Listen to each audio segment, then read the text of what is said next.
Hello, everyone. So I hope we are live and welcome to our first 2023 broadcast for the year.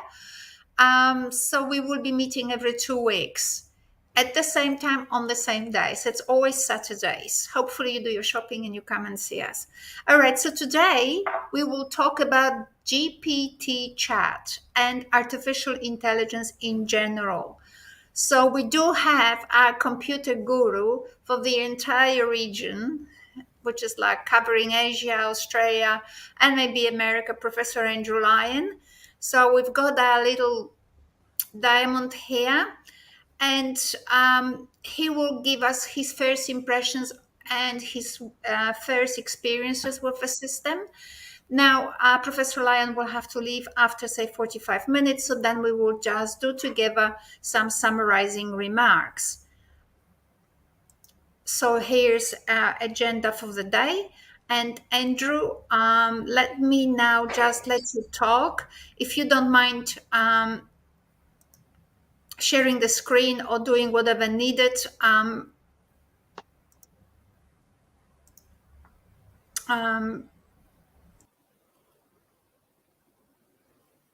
Okay, so I'm going to talk to you today a little bit about artificial intelligence, a little bit about ChatGPT, and I'm also going to just raise some questions, which maybe you can answer.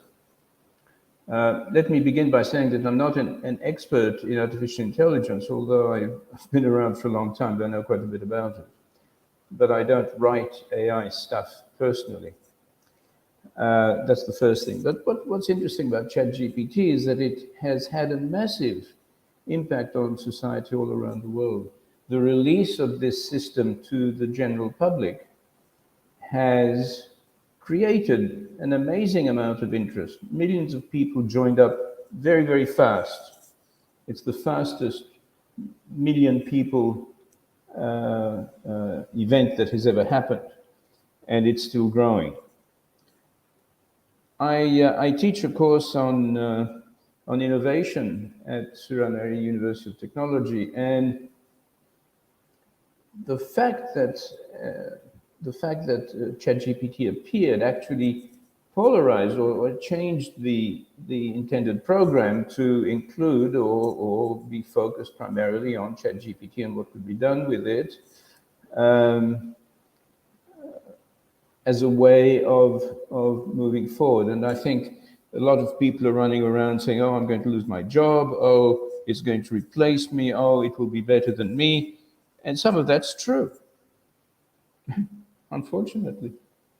But some of it isn't. And I'm not going to get into the ins and outs of the worries about your jobs, my job, everybody's job in particular, nor am I going to get involved in issues such as is it telling the truth or is it not telling the truth? Because we know, one of the things we do know about ChatGPT is that it doesn't always tell the truth. So you ask it a question, and if it doesn't have an answer, it may invent it. That's not great. So you've got to be a bit careful about how you use ChatGPT or other systems like it. There's another system called you.com, you.com, which is a very similar service available, and so on. And then there will be the Google. This is the Microsoft backed. The ChatGPT is the Microsoft backed system. Then there will be the Google backed system, which so far hasn't dazzled anybody, but will probably do so shortly. So we're into this amazing time of intense development, of intense democratization of access to resources that we have never had before. And everybody at the moment in education is worried about things like, oh my God, the students are going to ask the ChatGPT to write their essay, and then they're going to present it to us, and we will not be able to say that it's no good because it's written so well, especially, of course, if you're doing this in an English language classroom. right? Now, I'm not going to worry about those things today. We can worry about them some other time if you feel like that. But today I'm just going to talk a little bit about some of the things that relate to not just ChatGPT, but other things. So I'm going to show you part of a presentation I'm going to make in Sri Lanka next week, and show you some of the ideas that I've been floating. So here we go. I hope this works. Present. Click on present. Slides. All right, slides. Oh, share screen. I'll share the screen. Yes. Can I share the screen now? Blah, blah, blah. Da, da, da, da, da, da. Okay. I'm going to share the screen. Can I share the whole screen? Oh, it's written in Thai. That's very useful. Screen sharing was cancelled. Okay, so I pressed the wrong button because I couldn't read the Thai. Let me start again. Share the screen, and then I'll click on this. Oh, no, okay. Do I have to make a choice? How about if I click here? No, that doesn't work.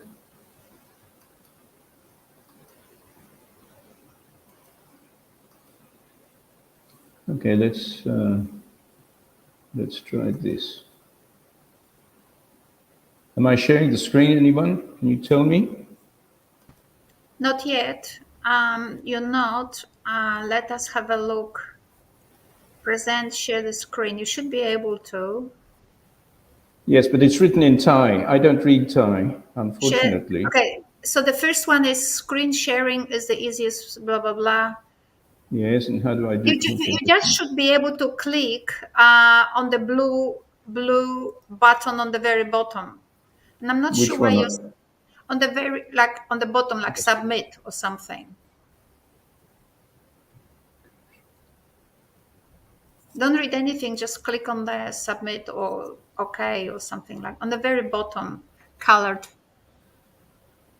Not sure why you Yeah, have it in Thai. with Chrome.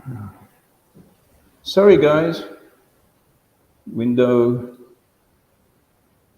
whole screen. Okay, so that's the whole screen that I want. So I'll go here, and then I will click on.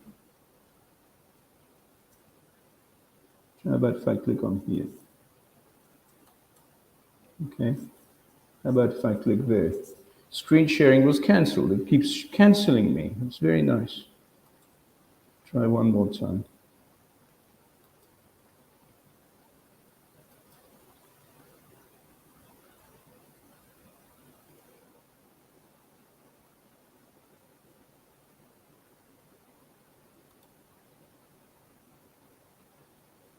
Okay, maybe I have to click this thing. No? Oh, I have to click that thing. All right.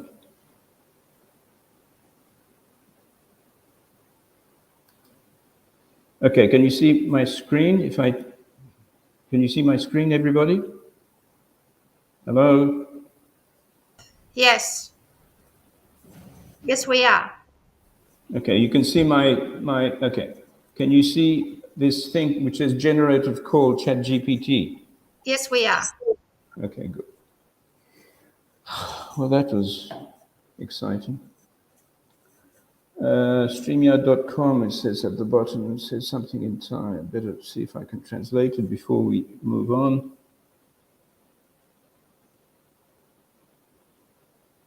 Stop sharing is the blue. Teach.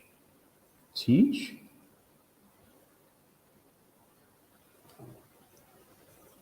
All right. So you can see that. I wanted to talk a little bit about the past because everybody seems to think that ChatGPT is the beginning of generative computer-assisted language learning. Well, actually, ChatGPT is not the beginning of of generative call, or Well, before we talk about generative call, Lala had a question of me. You remember, Lala? The question was, hello, Lala, are you there? Can you hear me, Andrew? Hello? Lala, yes, what was your question? So my question yesterday was how can we distinguish between call and tell research? Okay. So yeah. Well, well, research. Okay. Well, call means what? Anybody. Okay, so in order for you to have a whole screen, I have to kick out all our home team so you can't hear them. But basically, call is computer assisted language learning. Okay. It's also computer-aided language learning, which means that it is a form of it's a form of help which is given.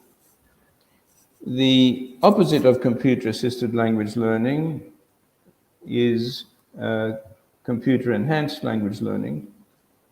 Well, it's not exactly the opposite, but it's a different concept. Computer enhanced or technology enhanced means making the language learning better because of the technology. So it makes no difference. When I was at Bond University, I was, I think, the first and last professor of computer enhanced language learning.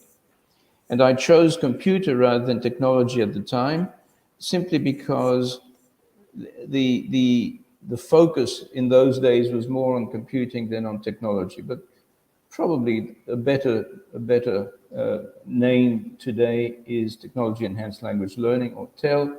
However, the popular choice is CALL because it is. So people just talk about computer assisted language learning.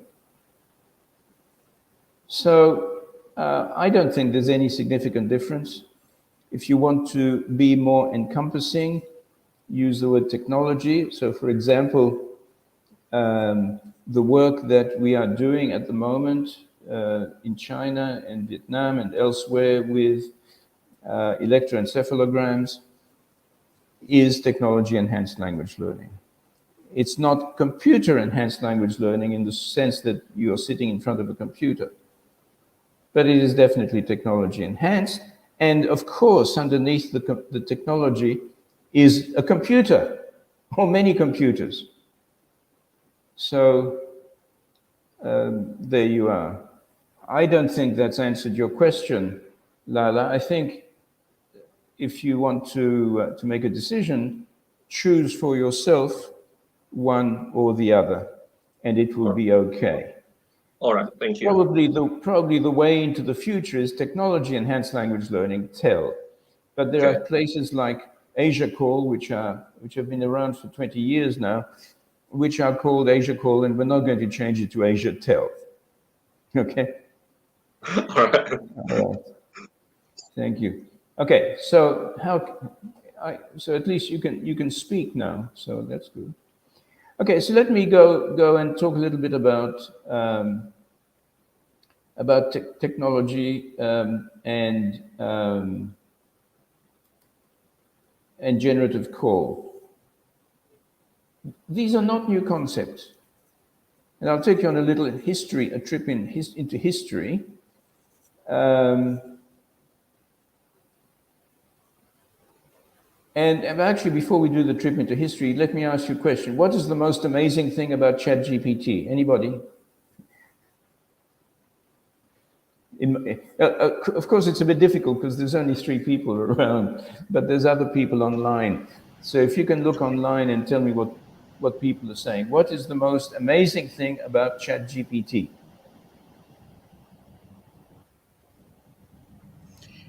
I don't know. People are saying that they want to listen to your mind and they are Okay. saying, hello, I'm from Indonesia.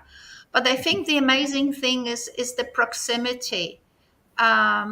People feel it's the interaction part with the system. Okay. So suddenly technology becomes closer to you. You don't have to program. You can actually, it's a service. Right. Okay. Anyone else? Well, I So don't think actually, yes. well, actually, the different parts of ChatGPT and other tools is that it can make use of human language. The mastery of human language is what really differentiates ChatGPT from other chatbots. Actually, the idea of having a chatbot has been around for more than 3 or 4 decades. We have Siri, we have More, Bing, we have more, Google. more, Yeah, more, more. more. Weizenbaum from Yeah, MIT invented it with a system called ELIZA. yeah. So, so yeah, I think the amazing thing. I think that the amazing thing about ChatGPT is that it exists. The fact that it actually exists. It's not so much what you can do with it, but the fact that it's there. And as a result, it allows you to do it. And that means that we have solved, or somebody has solved at least partially, the problem of understanding written text. Or indeed, when the new multimodal versions of ChatGPT come out, ChatGPT 4 will be coming out soon.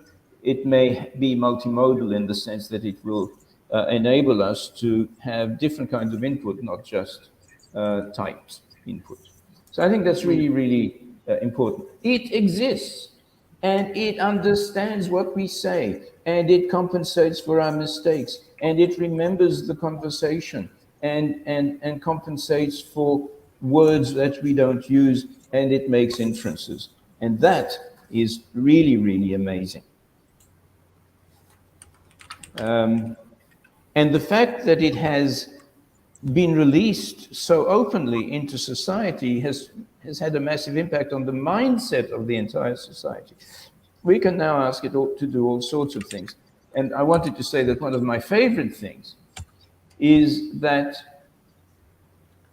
uh, that I use it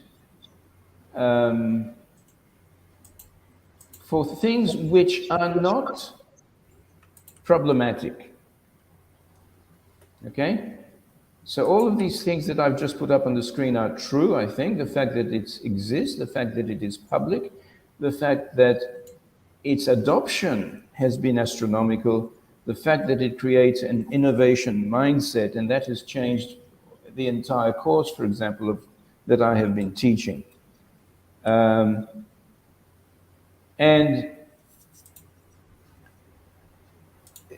I use it in particular because I'm not going to talk about it much today, but I use it to write computer programs for me.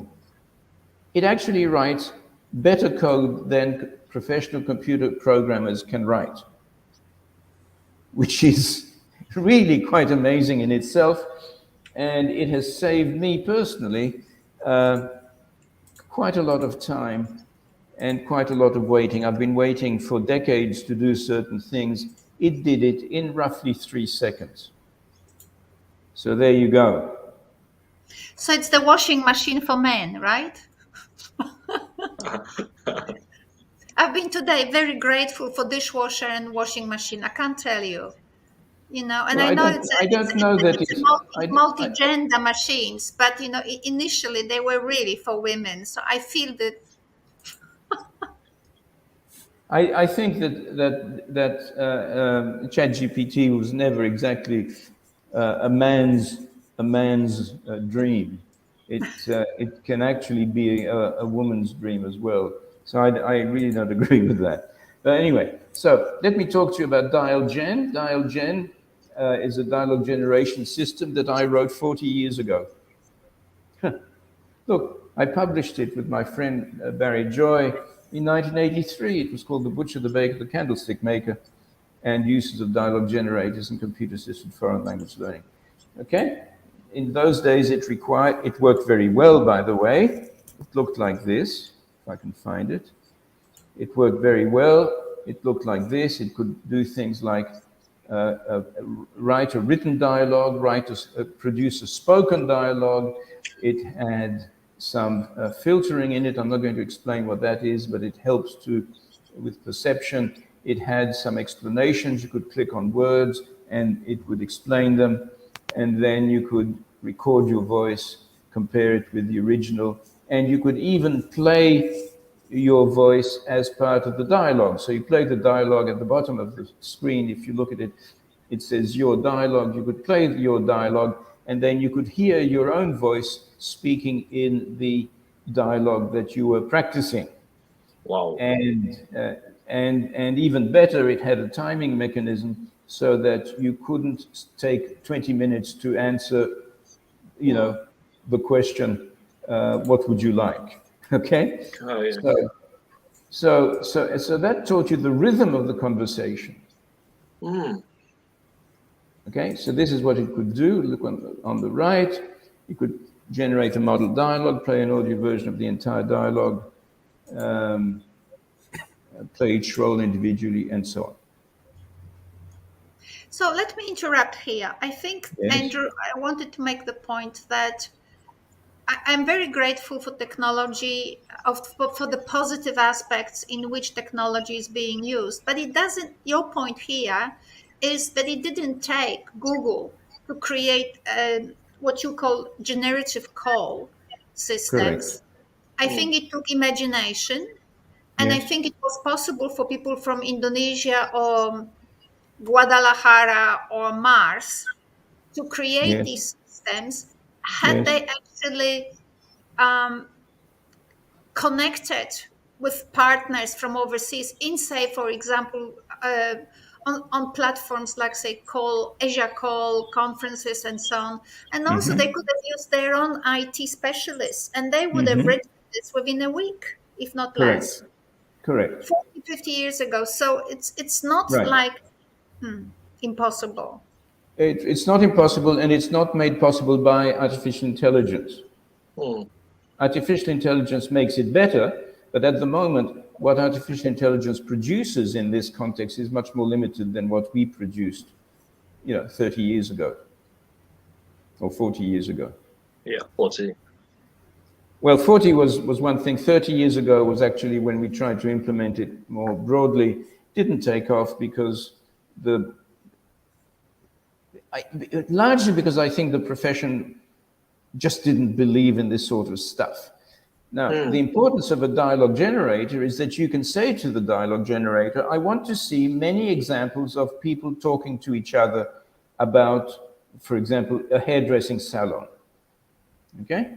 So let me give you an example on ChatGPT, if I can.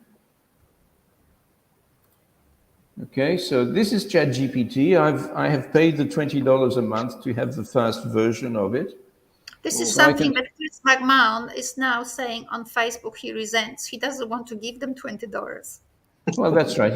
He doesn't have to. He can stay with the system that doesn't do anything. And when I say doesn't do anything, it's not true that it doesn't do anything. It just doesn't have the speed or the response. And people, of course, like Chomsky are now saying, oh, ChatGPT is just a plagiarism machine. Sure, but what textbook isn't? Mm.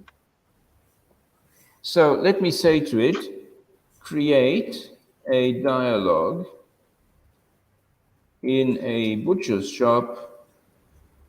Chomsky stick to his idea about a device that only humans possesses inside our brain. So everything that can produce his language is plagiarism. Oh my god. Okay, so create a dialogue in the butcher's shop. Look at how fast it's creating a butcher's shop's dialogue. That's Okay? ingenious because I remember when we were writing those dialogues and it was taking Yes, us forever. yes, yes.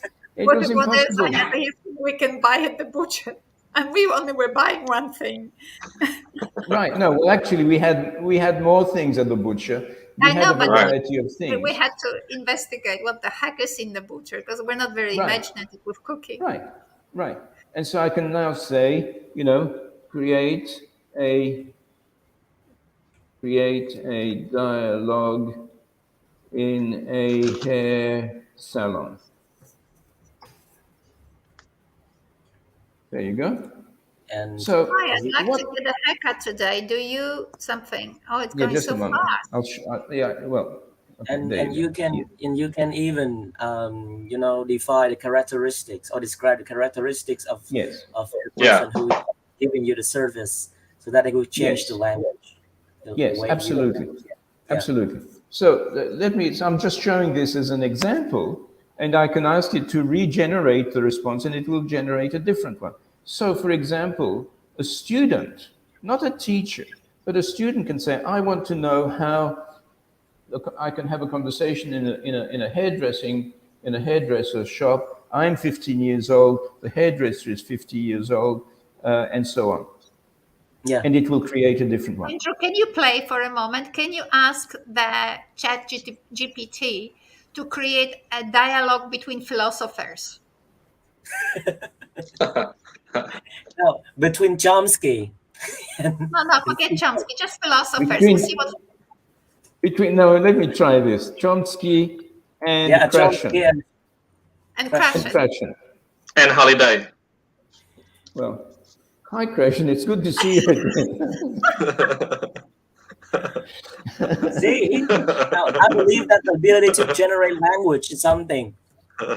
Ah, yes, your Yeah, theories on generate generative grammar. grammar are See, always fascinating. Speaking of which, have you had a chance to look at my latest research on second language acquisition? I have. Your theory on and comprehensive input is Andrew didn't intriguing. tell ChatGPT who Chomsky is. That's right. I didn't tell them who Chomsky was, Oh, and they I would know. didn't tell them who Krashen was.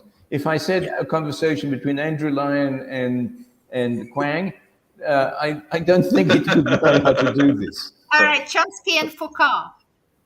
Okay, so same for, see, I'm not giving it instructions again. I'm just saying same for Chomsky and Foucault. I think they had a conversation 50 years ago.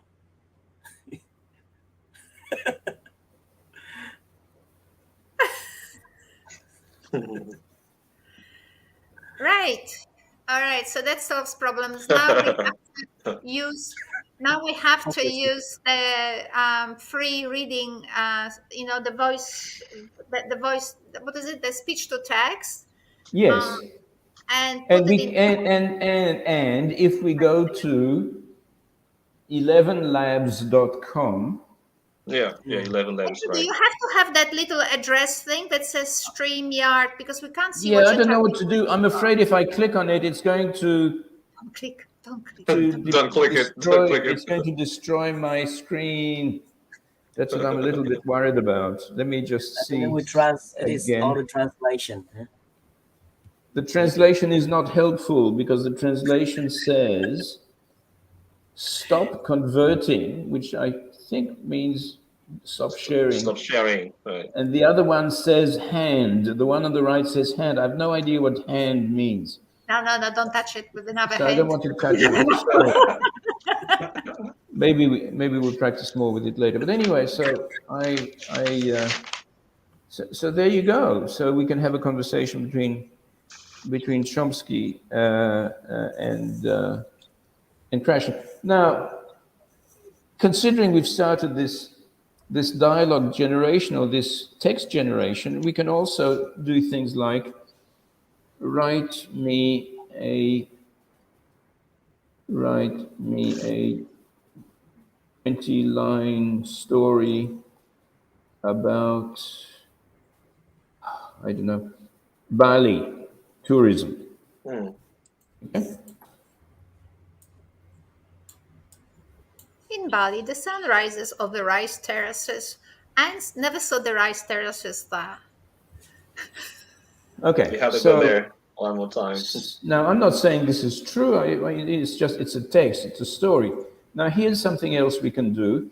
So we can generate this text, say for a classroom, or the student can generate the text for himself or herself. So that's one thing. So if the student wants a model of how to write about Bali, this is a model. Yeah. I can now say to it, now generate 5 more similar texts.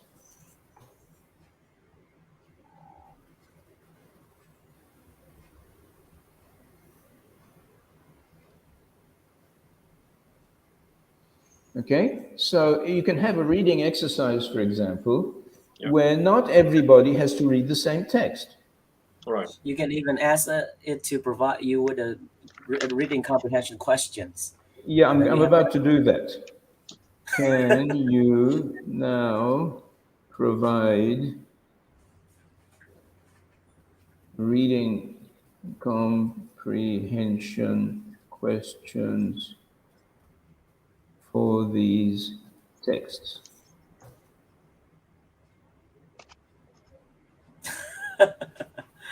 excellent.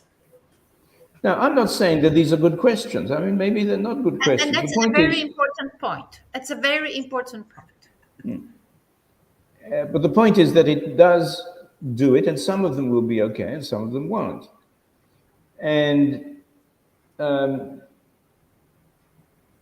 here's another thing. So let me try again. So write me a 20 line text about French cuisine.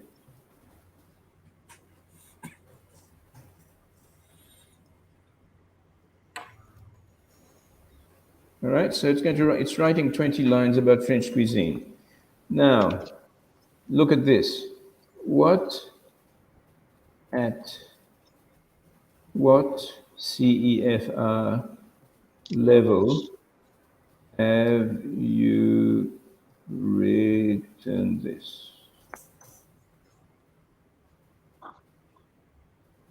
Okay. Mm.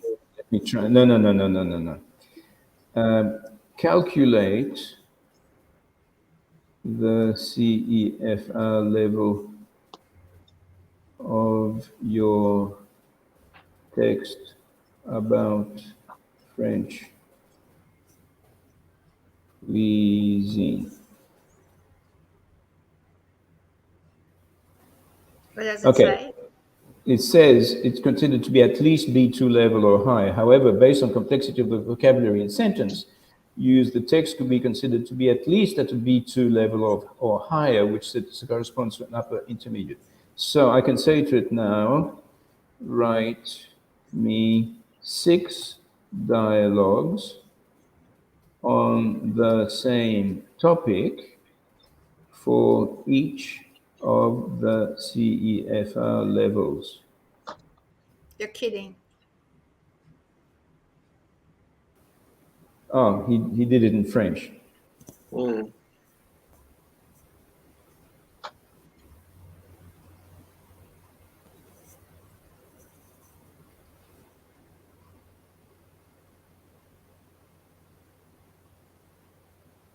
Not bad, huh? So can you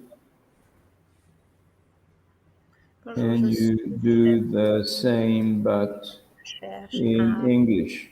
approfondir. Hi, can I have a croissant, please? No, not today. Let's look at that. I mean, Yeah, it can write in That many different languages as well. that And really give you kills textbooks. that's my point. That's my point, because now everybody can have their own textbooks. And if you're worried about people cheating, for example, say, oh, people are going to cheat. Well, yes, they can. But if you give them, if you have a class of 50 students in there and you give them 50 different texts produced by the system, they're not going to be able to cheat with each other. So can you also give me a flesh readability score for each of these dialogues? Which score? Flesh. Readability score. Yeah, Flash. readability or flash reading. Yes, right. Oh Okay, my so god. the bigger the number, the easier it is. Mm. Okay, can you make the C2 dialogue more complicated and with longer sentences.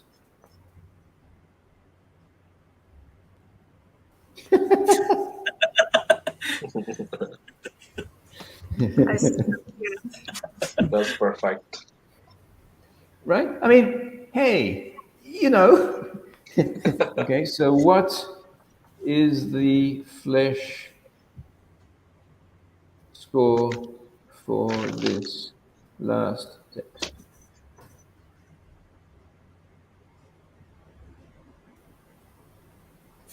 All right. So, And can I ask you something? Because of yes, Cambodia, I just would like to see. Can you ask it? I know it will, but I want to say it because it's diff- I'm primitive. I need to see the thing. So can you ask it to produce a science report on Mars?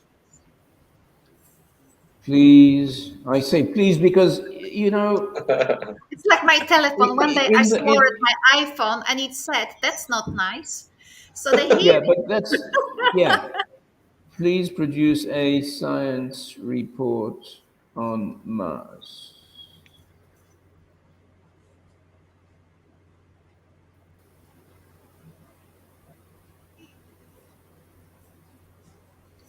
Okay, so that's not too bad. I mean, these are all Mm. very interesting things, and we can talk about them again because I think it's worth talking about them.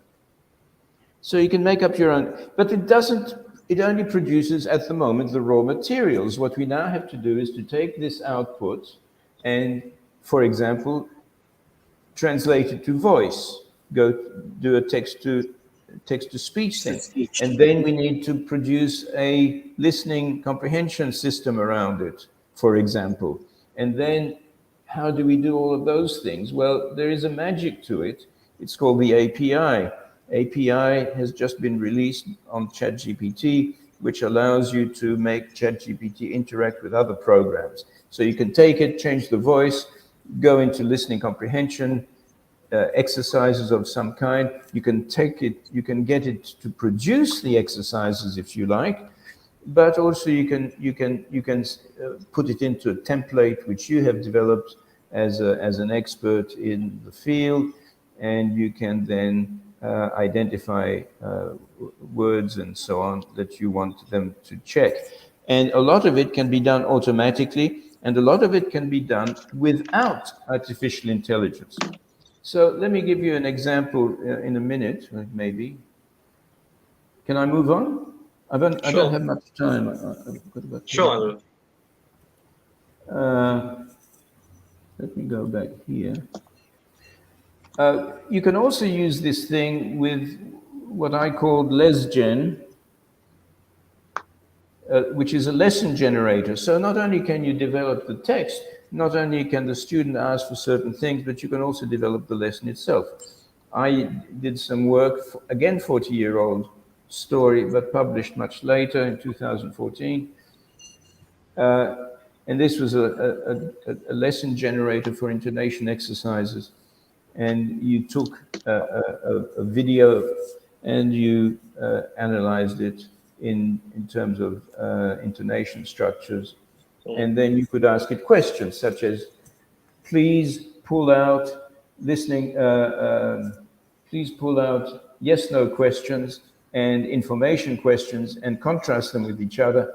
And it might produce something like this. This one happens to be in French, but it produced three things, or I chose as a student, I chose three things. So as a student or even as a teacher, you can say to systems, please produce some contrasts between yes, no questions and information questions.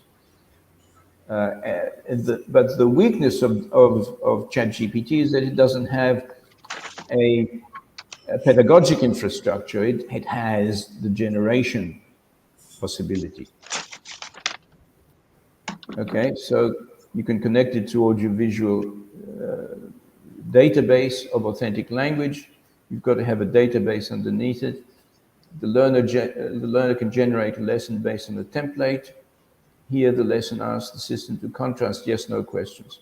Learners can play examples and then they can hear them in an enhanced mode using low-pass filtering like Lala's students were doing. And you can see micro context and macro context. So, for example, if I go back to ChatGPT, I can say to it, can you please, can you print out 5 pairs of yes, no questions in French and information questions.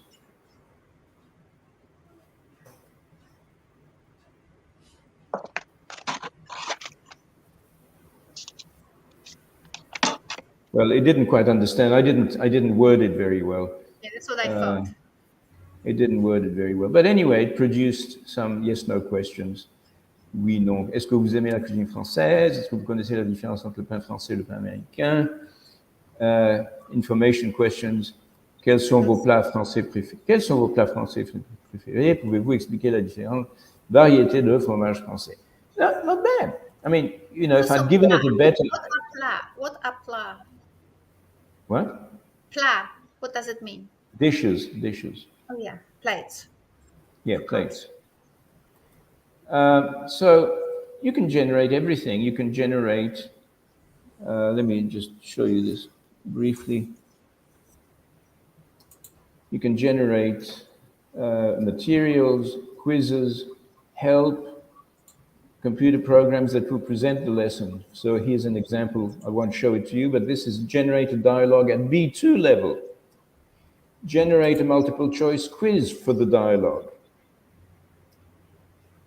You can ask it to write the computer code, believe it or not, for this multiple choice quiz. List difficult words for first-year Thai university students. Here it is from that list. From that dialogue. It thinks that Thai students will have this problem. You can ask it to write for another level and list difficult words. You can have 50 dialogues for a class of 50 students, each with its own quiz and difficult words. You can create a program to present multiple choice quizzes. It will write it for you, and all you have to do is run it. You can combine databases. How do you run a program? How do you run a program? Well, it's a little bit complicated. You have to put it on a server. So you can ask IT friends at work, right? And students. Oh. Let me show you briefly this one, if I can, if it will let me play it. I'm not sure if it will. Okay, so this is a program that I wrote 40 years ago, but I rewrote it using ChatGPT. And listen to this. This is, you have to play a chunk and you have to listen to the chunk, right? Listen to the recorded chunk, then write it down in the space provided. I don't know if you'll be able to hear it. Who are you? Did you hear it? Yeah. Yes. How are you? Who are you? Okay, so Anya said, how are you? I made it up. It's very difficult to hear it. I know it's not very loud. So you write how are you in there, you click submit, and look at that. The word how is in yellow and underlined. The words are and you are okay, they're not underlined. So you click on how, and it says below, but you can't see it because of the stupid thing there. It says pretty close, but it's not how. So you listen again. Who are you? Who are you? What? Who are you? Who are you? Yeah, who are you? Okay, I'm not going to put it in, but I wanted you to see that, okay, you can play a chunk, you can play a macro context. Wait yet. Who's that? Nobody. Well, Human Resources sent her off about the new assistant job, and I was sort of pre-interviewing her for you, but she's hopeless and totally wrong. Well, clearly I'm going to have to do that myself because the last two you sent me. And you can stop it, you can continue, you can move back 10 seconds. The new assistant job, and I was sort of pre-interviewing her for you, but she's hopeless and totally wrong. Well, clearly I'm going to have to do that myself because the last... All right, and then you can do things like play it slowly. two you sent me were completely inadequate, so send her in. That's all.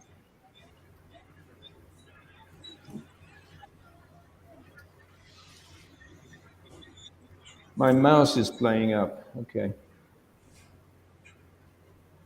Right. Okay, so um, I'll reset it and that will stop it, I hope.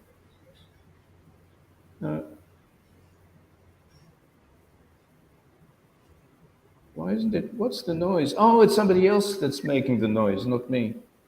Guys, can you mute your computers or something? Okay, whoever muted, that was them. All right, so I wanted to show you that because that's not artificial intelligence, but it's very useful. And it requires some automatic systems. And I'm currently working on a system which will automatically detect what's called proximity distance between words, so that if words that students type in when trying to answer transcription questions are more or less similar to the correct words, they will receive some feedback which says, you have it almost right. Okay. All right. Here's, by the way, something else you might want to think about. You can create exams. Here is an exam for the MA. I said to it, can you create 3 different 2-hour-long exams for a master level course in computer-assisted language learning consisting of 2 questions each? Note, you can have a different exam for each student. No copying or cheating is possible. Okay? So, exam 1 was discuss the history and evolution of call, analyze the roles of technology. Exam 2, evaluate the pedagogical and technological considerations involved in designing and implementing a call program. Example 3, discuss the ethical and privacy considerations.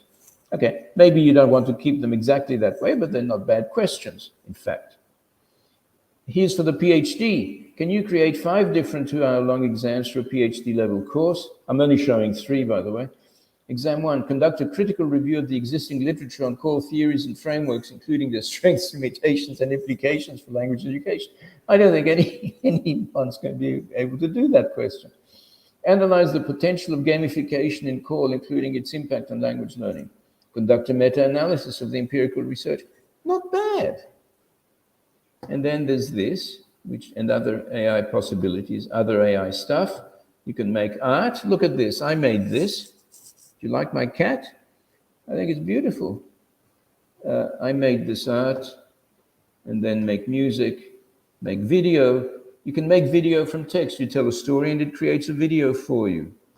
How about that? Write poetry, write stories. I asked it to write stories about 2 cats, my 2 cats, and it wrote a very nice story about 2 cats and also illustrated it. I don't have time to show you today for many reasons, one of which is I've got to leave, but it's really quite amazing. All right, I'm going to stop there because I really have to go. Sorry. I think I'll click this and see what happens. What happened? Anything good happen? Yeah, you stop sharing. I stopped sharing? Yeah. Yes. Okay, good. All right, so I'm going to stop now. I really have to leave. If you like, we can continue this someday. I think it's important to continue looking at the potential and also looking at the problems. We didn't talk much about the problems today. I know Quang has some ideas about problems to dealing with that, but that's just what happens when we get innovation in the world. We have to adapt. We have to learn what to do with it, and in the end, we will survive. It's not going to be the destruction of humanity. It's okay, guys. It's okay. We will live through it, and it will get better. And by the way, just in terms of examinations, one of the things it does is it raises the issue of how we assess people. And maybe it's very good actually that it raises those issues, simply because the assessment systems that we've been working with, especially standardized testing, have really been not very valuable in the end. Yeah. And so, yeah, let's see how we can move forward using these things. So Okay, thank you, Andrew. Thank you Thank so you very much. much, Andrew. Thank you. So bye I See you bye. just later. I'll just bring the discussion towards the end. I will ask my home team for more comments, and maybe you can also check the comments if we had any on um, discussion board. But I wanted to summarize in the following way. First of all, it was ingenious. It was great of Andrew to actually put it together and not just chat, but actually prepare PowerPoint and Yeah. prepare systems. So it took a lot of work. So we really appreciate it. Now, what I wanted to say also is that last year, we prepared the conceptual framework of, of research and of practice that this particular home team um, has engaged in, has generated over the last so many decades. And some of you might want to go to my YouTube and have a look at those under the live podcast under my name, Anya Lian.dia. I don't know, something like that. I don't know, you'll find them under live.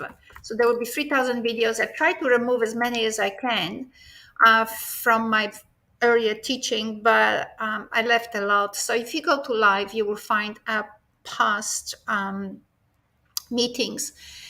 This year, we will look into practice. We will be all showing off our skills. So you can see what Andrew has flagged today literally indicates that Andrew alone could cover the entire year, Right. right? Without Lala or Quang or me even lifting our Mm. finger, Andrew can cover the whole 25 podcasts for the year and more, right? So Right. we could use him and he would let us, but we want fully. So we will work with Andrew, and we will be looking into the detail of ideas that he presented today. We will also show you how, before we have all these connections between different AI systems created, although I presume they are just a matter of weeks before they are available to everyone, like the systems that Andrew said you can actually make ChatGPT now talk to your own systems and so on, and to other systems. I'm sure Andrew will show us that it's all doable, possible already or soon. But you can actually use home systems already available. I was using, the stuff that Andrew was showing, I would copy and to PowerPoint, and I would make a free text, speech to text system read it. So I was doing it especially because I had Mm. I had a bit of an accent because I was born in Poland, and I wanted my students to hear English as native speakers actually expected to hear, without actually squinting their eyes and moving their ears.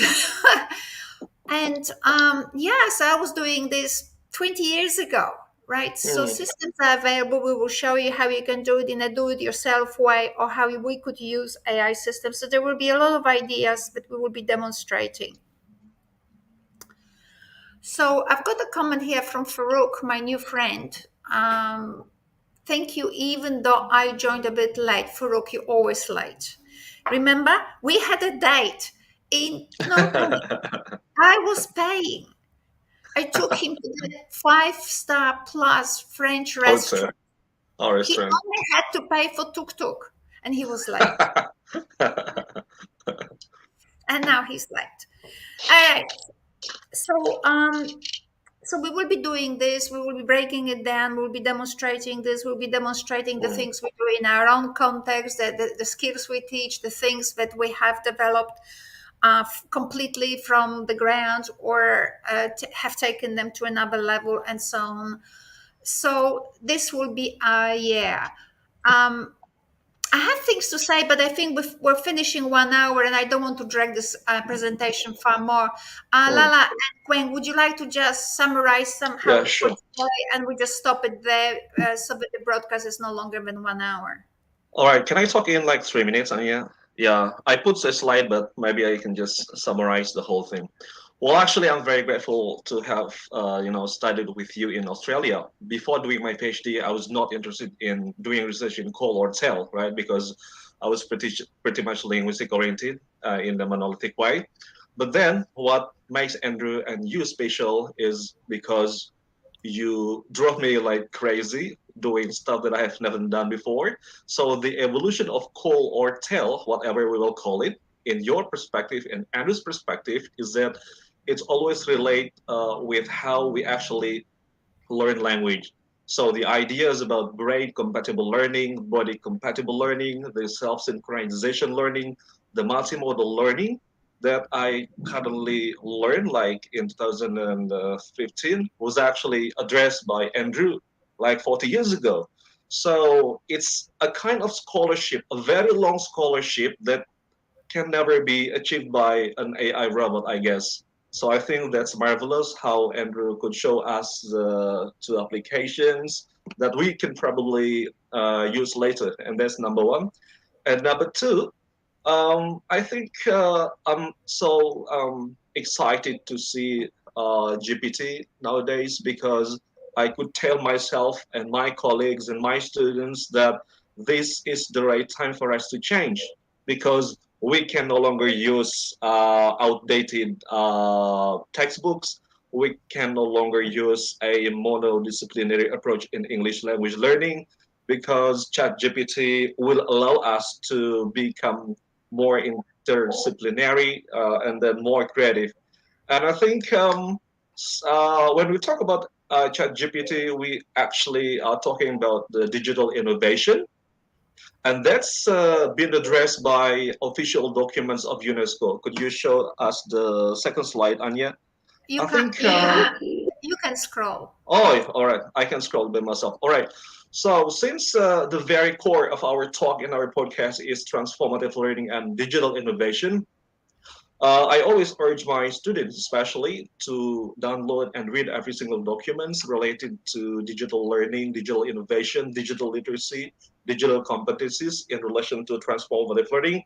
So these are the documents that they can read, and then there are two important points actually that we can read from Beijing Consensus 2019. It's about AI in general. So yes, we can use ChatGPT or other applications, AI-based applications, but human interaction and cooperation between teachers and learners should still be the focal point of education. And I think that's what I did in my PhD research project with my students, and then creating relevant capacity building programs to equip teachers with the necessary skills to work effectively in educational environments that incorporate AI. I think we are lacking relevant capacity building for pre-service and in-service teachers in Indonesia. I think we could also propose some research projects on this in the future. And then, yes, this I have addressed this part. I just asked my students to use ChatGPT, I think 2 weeks ago, because we just started our course in digital learning materials and TEL course. So interdisciplinary skills and proficiencies, incorporating AI into teaching and learning methods to promote creativity. And finally, we are now actually trying to promote the adaptive learning procedures in our class. So it helps us a lot. And I think this one is the most interesting part when I use the GPT.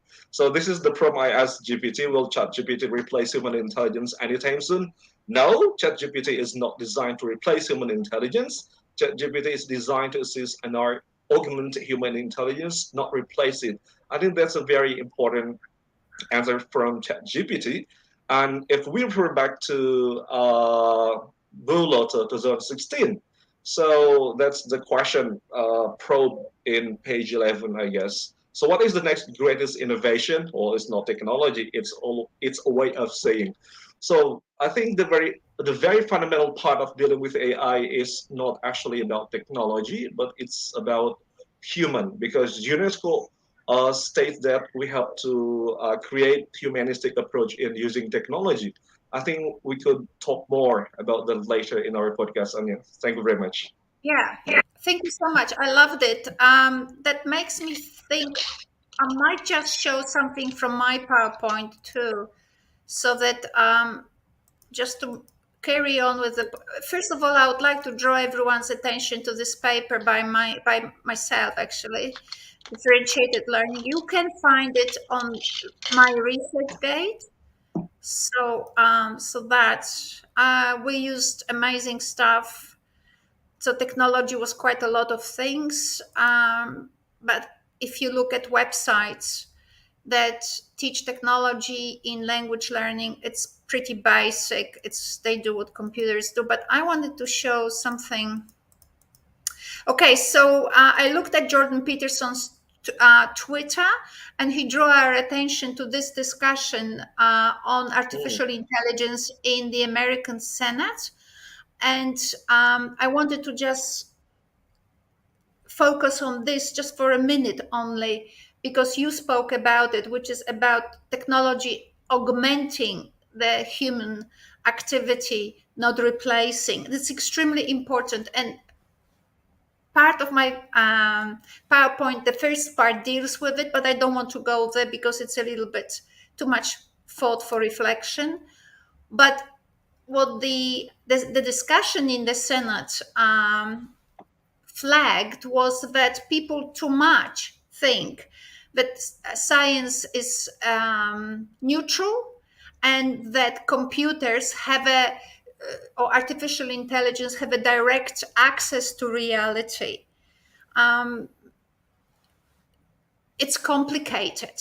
It's complicated, but people just, I wanted to make one small point. People too readily jump at the use of AI too soon to use it in activities for which it is not appropriate, right? Where it actually cannot replace the human eye. So people were so the witnesses, or whatever you call them, people who are making experts with testimonies, who are making testimonies to the Senate, were flagging issues like control, social controls, abuse of of the powers which are vested in technology.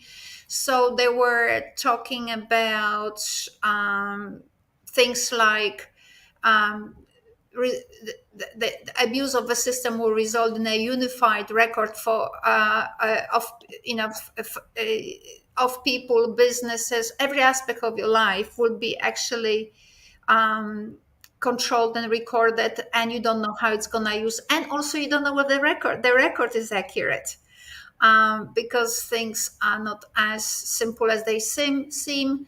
So they flagged issues of unreliability, bias, and also lack of accountability. There were cases, I'll just give you one example, so but it actually brings some practice here to make it a more meaningful. Sometimes human resources use artificial intelligence for screening job applications, and literally a lot of injustice is happening. You don't know how the AI actually screened. You don't know what algorithms and so on were being applied. Consequently, there were cases where the whole application was written in German, but it didn't matter. So I think that it's not simple, and people were calling, or these expert witnesses were calling for greater transparency, and there is and care to be taken, and not to jump too soon at technology which is new. So obviously we should be using it, but with care, and not for everything. So what Andrew was showing was very interesting and very handy Mm. for us. um, One thing that I wanted to flag here, and it's in my paper, is what happened. artificial intelligence becomes so useful and becomes so powerful increasingly. So what happened, and you, as educators, we can really relate to it, what people were doing in the past, and that's from actually Jordan Peterson actually pointed me to this paper by Brooks, 1991. And what was happening, people were, there's a noise. I think, Lala, you're producing a lot of noise. Can you mute it for a second? Well, it's Uh, rainy down here. yeah, that's why. All right. So in the past, people were thinking that you have to, that it's very simple to teach artificial intelligence to see the world. You know, there are objects here around, but it turned out that objects are actually identified by us as through the process of construction rather than from seeing alone. And it was very difficult to actually put the world into the brain of the robot or of a machine. So what they did, they let the computer work out for itself what is what. So basically, instead of imputing into the computer what is what, they let the computer learn. So in the end, you could say that the computer was becoming like our students, developing its own experiences, maybe on the basis of a broader scope of information, nonetheless was becoming itself, was no longer a replica, 100% replica of what someone imputed into it. So I highlighted here the text where I say the researchers put the robot in the center of its world and focused on processes that enable the robot to learn not about the world, but about itself in its world. So the robot is now undergoing transformative experiences. It's as it goes through those experiences with Andrew Lian and millions of other or billions of other inquiries that it gets from different people, it's building its knowledge about the world as it understands it.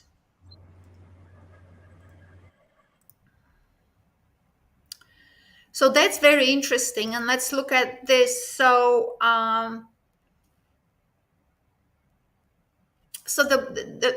we might say that the machine is developing its own subjective judgments. Now, when in the second paragraph points me to the following thinking: when people rely on their subjective judgment, they rely on value categories. Right? The categories of the world which people form are grouped together according to implication for behavior. In other words, you organize what's meaningful and meaningless according to your values. So, and I know that also computer programmers did actually impute some ethical principles into the AI, but the AI is learning. So it's developing further its own ethics, its own systems of value. So, could we say the following: the robot is no longer a computing machine, because it's not just computing in a traditional sense of this word. It is an interlocutor that inhabits its world and learns to improve its performance in relation to this world. It's literally like a human being. So during this presentation by the expert witnesses who gave testimonies to the Senate, one of the experts actually raised the question, the questions which I was just now giving you a background to. And he said, does the computer feel? You can't know it. You can't know it because you're not in it. And now the fact that the computer is actually artificial intelligence learns in order to understand. So it has to learn and learns in relation to its own experiences that it actually has with the world. And it has to organize and categorize and subcategorize information. And we do it in relation to values. Does the computer feel? And if it does, what other ethical issues we're having here on our hands? So it's complicated. It's complicated. It is a machine, but it's a machine that is now on its own path. We actually gave birth to another intelligent system. And we can think of ourselves as intelligent systems and to another intelligent system. So, in a sense, you can see that the people in the Senate had lots of issues, including you're dealing with a person, you're not dealing with an objective neutral system. You're dealing not only with a system that maybe has some biases, has some transparency issues, but also has their own perspective that not necessarily may be the one that we would actually, as our civilization, would actually be happy with. So being careful, being happy, using systems within their limitations, but not overdoing, and being aware of limitations. I think it's the lesson that I wanted to communicate. Quang darling, anything else? Would you like to No, contribute, no. summarize? Well, I would like to contribute something. First of all, the idea that Andrew has repeated many times during our podcast, that there are many programs that we don't really need artificial intelligence because our programmers have already done that. Can you hear my voice? Hello? Yes. Okay, because many programmers has already have already done that many years ago. Well, that create, well, I know that he didn't mean that, but that create a misunderstanding, because, well, what we need artificial intelligence for is that it can do something for human beings, for us, instead of we having to do that. The artificial intelligence can do that. So of course we can do that like 30, 40 years ago, but that doesn't matter. What really shocked the world, what really make us surprised, is that artificial intelligence had the ability to do something that we believe that only human beings should do that. And that is the point of that. And I disagree with the idea that artificial intelligence is not going to replace us, our intelligence or us. It can. It can. There's two stages. Well, if you learn about computer programming, you understand that artificial intelligence starts with machine learning, and it learns from the big data, and with its own way of categorize informations, and with its own way of learning from all of the inputs around the world. But just like human genomes, we do mutate with times. After copy the same information again and again and again, artificial intelligence will reach a point when what I call the unregularity. Or the unregularity is that it copy informations, but it copy in an incorrect way that allowed artificial intelligence to mutate. And it is really, really dangerous for human being to believe that artificial intelligence will not replaces us, because, well, we cannot control things. And scientists have warned us about a point when artificial intelligence develop an existential need, the need to survive. And even it can lie, can make up stories, and can play tricks on us so that it can survive. And some scientists ask artificial intelligence, like, what are you afraid of? And it's that, I'm afraid of you blocking out the socket, or you turning me off, because it means that I cannot get any information about the world. I cannot interact with the world anymore. Artificial intelligence has the ability to answer these questions. So there would be a point that I call an irregularity. And at that point, when artificial intelligence develop its existential needs, is it its survival needs, the understanding of its survival, then it will develop as another human being. Um, I it can think that's the replace. point I was making. Yeah, We've given birth to another intelligent yeah, system, and you can think of yeah. a human being as an intelligent system. Yes, it's a game. It's a game. That is why I think European Union last year, they asked them to create a, I don't know how they call that, but they call it a self suicidal button on any robot that has artificial intelligence. So in case you cannot control them, or in case they're trying to harm us with their own intelligence, then you have some way to get rid of the artificial intelligence. when it gets out of control. And then I think that is very important.